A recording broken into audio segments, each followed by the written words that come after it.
Biru academy के YouTube channel पर आप सभी साथियों का स्वागत है। डियर बात करेंगे मध्य प्रदेश में आज बीएड चयनितों को लेकर के जबलपुर हाईकोर्ट में एक महत्वपूर्ण सुनवाई हुई।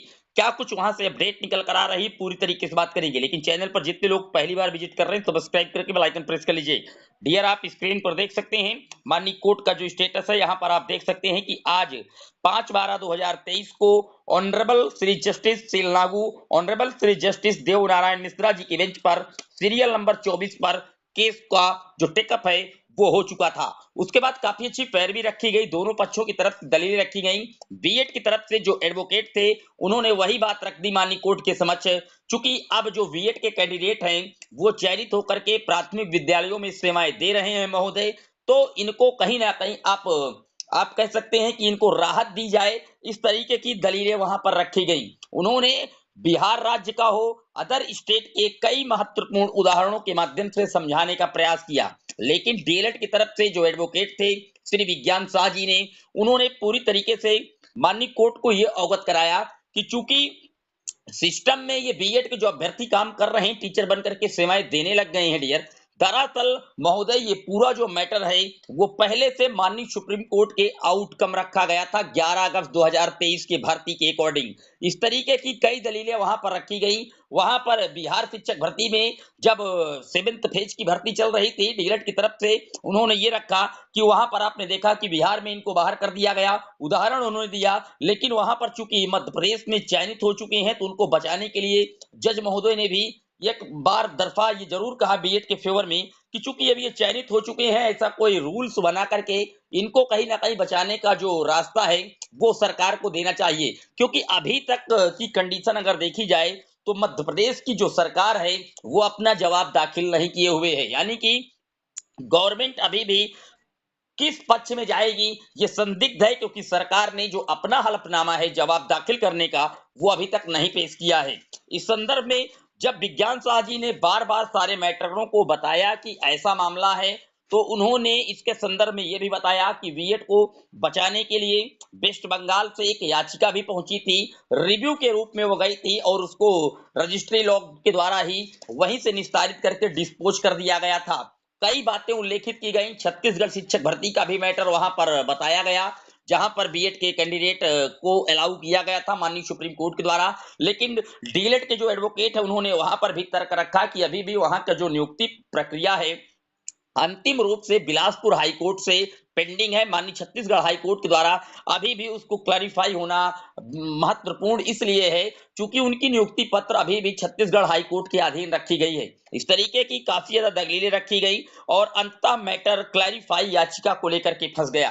क्योंकि माननीय सुप्रीम कोर्ट में ये अभी भी जो बीएड पात्रता विवाद को लेकर के 11 अगस्त 2023 का जजमेंट आया था, जिसमें बीएड को प्राथमिक लेवल से ही इनवाइट कर दिया गया था और एनसीटी का 28 जून 2018 का जो गजट था उसको कैश कर दिया गया था। लेकिन पश्चिम बंगाल वाली जो याचिका निस्तारित कर दी गई थी रजिस्ट्री लॉग ऑफिस के द्वारा, उसको चैलेंज करते हुए फिर से एक नई याचिका लगा दी गई थी और आप जानते हैं अर्नव घोष वाला मैटर, और उस पर भी सुनवाई इसी 11 दिसंबर 2023 को माननीय सुप्रीम कोर्ट में होने जा रही है।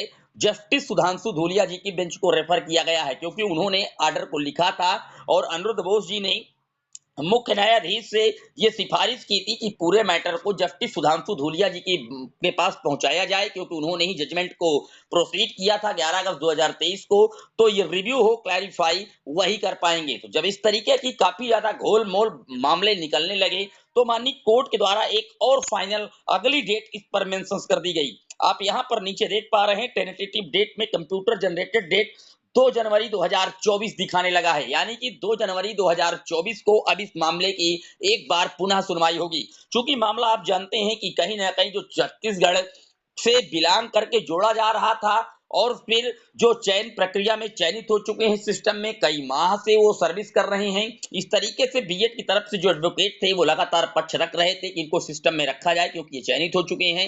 हालांकि विज्ञान शाह जी ने पूरी तरीके से माननीय कोर्ट के समक्ष ये बातें रख दी कि चूंकि ये भर्ती प्रक्रिया माननीय सुप्रीम कोर्ट के आउटकम थी, तो सुप्रीम कोर्ट का जो फाइनल जजमेंट आया है उसके अकॉर्डिंग यहाँ पर बीएड के कैंडिडेटों को हटाया जाए और डीएलएड से उन सीटों को प्रोसीड करवाई जाए।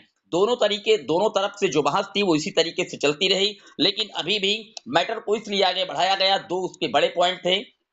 पहला, मध्य प्रदेश की जो राज्य सरकार है वो अपना भी जवाब दाखिल नहीं कर रही है माननीय कोर्ट के समक्ष। अभी आप जानते हैं कि मध्य प्रदेश में हाल ही में चुनाव संपन्न हुए हैं और जो अभी तक सरकार कार्यरत थी उसी पार्टी की पुनः जीत हुई है, यानी कि अब सरकार जल्द से जल्द अपना जवाब दाखिल करेगी और उसके बाद 11 दिसंबर 2023 को, इसी आने वाली 11 दिसंबर को माननीय सुप्रीम कोर्ट में जस्टिस सुधांशु धूलिया जी के बेंच पर पश्चिम बंगाल वाला जो मैटर है, अर्णव घोष जी की याचिका वाला मैटर, क्लैरिफाई रिव्यू आप कुछ भी कह सकते हैं, उस पर सुनवाई होना है। इसी की वजह से एक नई डेट माननीय जबलपुर हाई कोर्ट के द्वारा मुकम्मल कर दी गई है।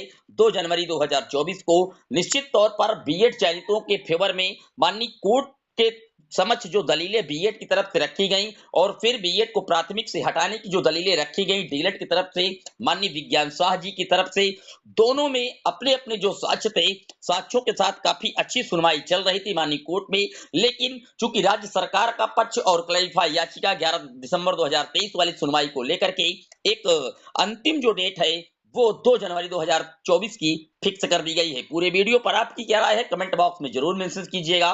चैनल पर पहली बार विजिट कर रहे हैं सब्सक्राइब कर लीजिएगा। फिर मिलेंगे एक और वीडियो में, तब तक के लिए जय हिंद जय भारत।